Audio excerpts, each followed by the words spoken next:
Hello everyone, I'm Major Jip, and today I'm going to be taking a look at something that I haven't looked at before.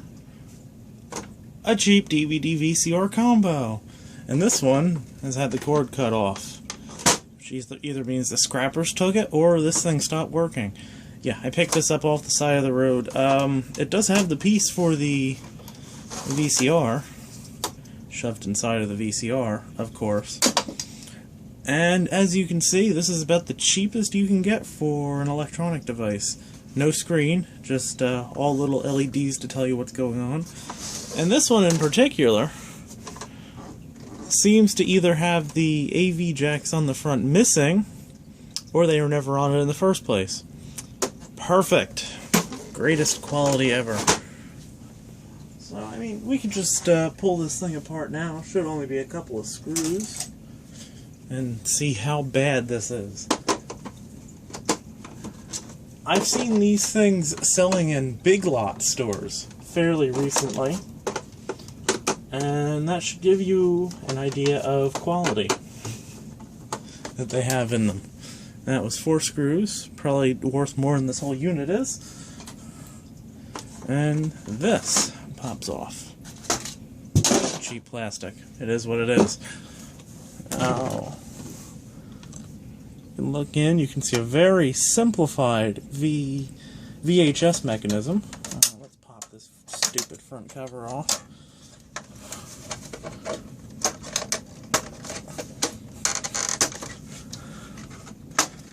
I don't know entirely if this thing works or not. I really don't care. It would be horrible anyway. So as you can see, we have a few tactile switches, a few lights, the VCR mechanism, and a broken piece of the board where the AV connection, the front AV connections are supposed to go. Now, I don't know if anyone opened this up before, but it's clearly not inside of here. You know, the missing AV jack. So I don't know if that was broken off by the person that had it, or it broke off in the factory and they just shipped it out that way. Can never tell.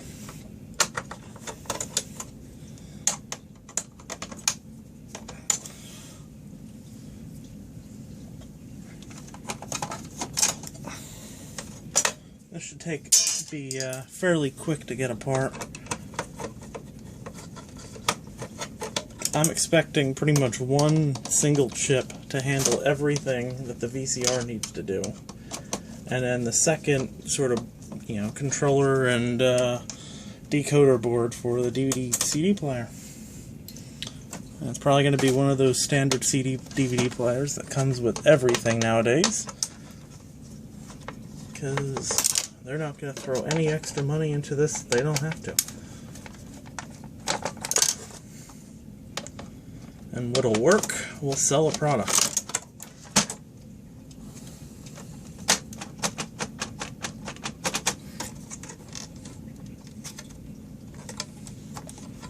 Alright, I'm trying to see where it actually all connects into. Now, there's one screw there. You can see the cast stand drive. Screw there.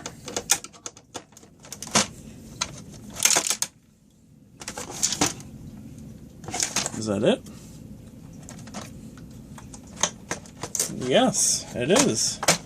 I'll actually lift out the entire unit. Yeah, let me break this down apart more and we'll look at the individual components.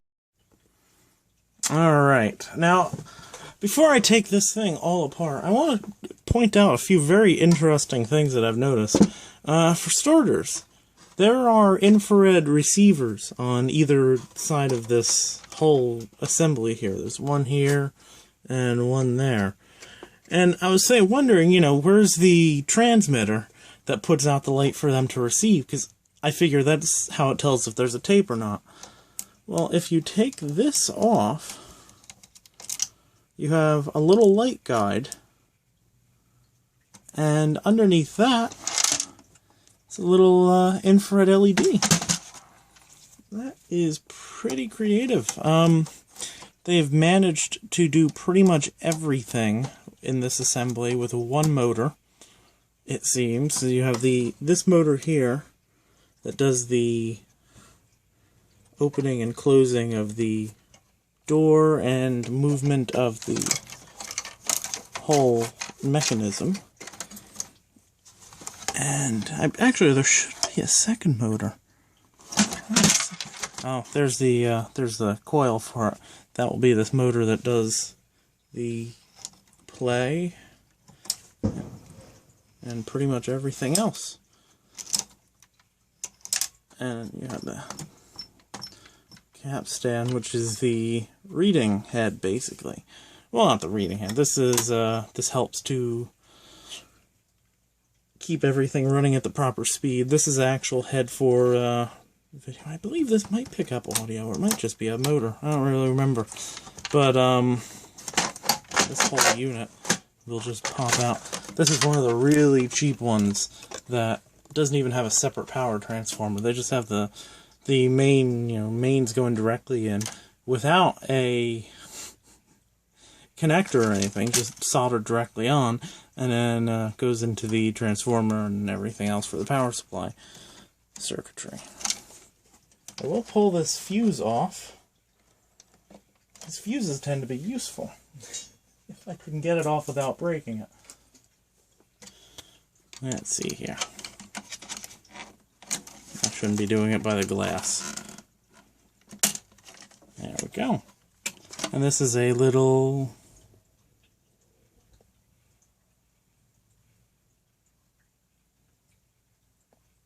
And this is a little 2-amp fuse. That looks to be still good. Perfect. And yeah, I'm going to take this apart further and be right back. The whole VCR assembly gone. You can see there's really not much to this thing at all. I mean, you have a few, a few capacitors and a real-time clock for some reason. Underneath there is a bit more. You can see 3 little chips.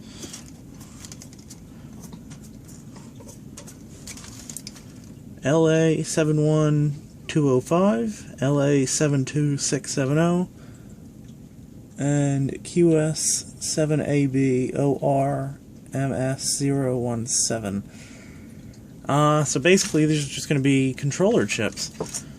And you have this little component here, which looks to be a Texas Instruments. And it's a 16-pin.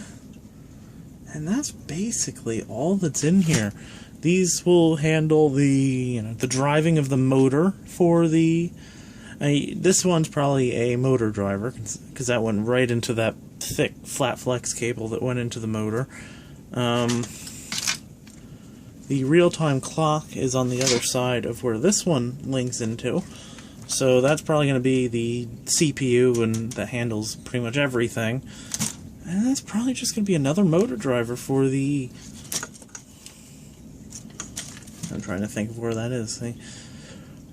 That one might be another motor driver. Or it might be... could be. Really not sure. I can't be bothered to look them up anyway. If you're curious, this thing had a component, composite, and S-video output, and also a coaxial for some reason. And what's left is just these few tactile switches here, a few LEDs, and IR receiver, and the whole sort of power supply circuitry. Interestingly, the little infrared emitters, or no, the infrared receivers are mounted from this circuit board into this circuit board where they're soldered down, and they have this little piece of circuit board just holding them up. I mean, that seems, I couldn't have done it better. Done it, where they didn't need the extra piece. I mean, I guess points for effort to keep them lined up properly, but I feel like they could have, maybe they didn't want to put it onto the metal chassis. And this is the, basically a little potentiometer that tells it at what point the drive caddy, the tape caddy is of being opened or closed. I believe that might actually be for the DVD player. Not really sure. Can't be bothered to look. And we can take a quick look at this. This is about as typical as you can get for a DVD player module. You see these things everywhere. They have one single chip that does all the Dolby DTS processing. Come on, there it is. A little Samsung memory chip. And there will be a motor driver thing there. And that's where all the connectors go into the motors and everything else. And the read head is just right down into there. You must have seen these before. These things are pretty much the same in every single DVD player. And I'm actually going to keep this one on the side in case I ever have one of my decent DVD players fail, because these parts are usually pretty interchangeable. So that's what's inside of a dirt cheap VCR DVD player combo. Not very good, as you'd imagine. But as most modern electronics are, they work they get you by. They work. Just don't work too well. Cheap consumer electronics, anyway. Thank you for watching. This has been another video by Major Jip. So, Major Jip, signing out.